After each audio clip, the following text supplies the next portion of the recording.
About the installation of a large tent after it came down Thursday during a storm. There were hundreds of people inside the tent in Blount County. They were attending a 15-year anniversary celebration for Traditions Bank.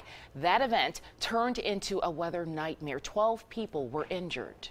I heard the popping and the cracking, and the next thing I know, I was knocked probably about 20 foot across the floor there. There was a girl that was laying across my leg where I landed, and she was totally unresponsive. I had to pull my leg out from under, and she just kind of rolled over.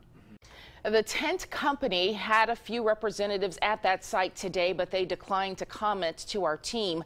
Ashley, Traditions Bank told us the tent should have been able to withstand 90-mile-per-hour winds. That's right, Sherry, but Chris Darden from the National Weather Service estimates that the winds were actually much lower than that.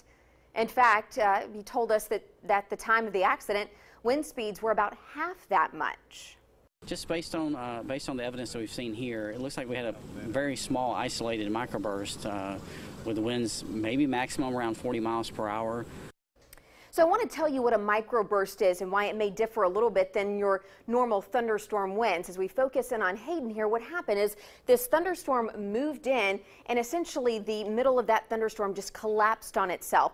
What happens with a microburst is all of this wind comes racing to Earth's surface, but it spreads out once it hits the ground. So it can kind of the wind kind of spaces out more radially in a circle, and so that's where those gusts are. Even though they're about 40 miles per hour, sure, they were not reaching those limits of 80 or 90 miles per hour, but it's an incredibly strong downdraft.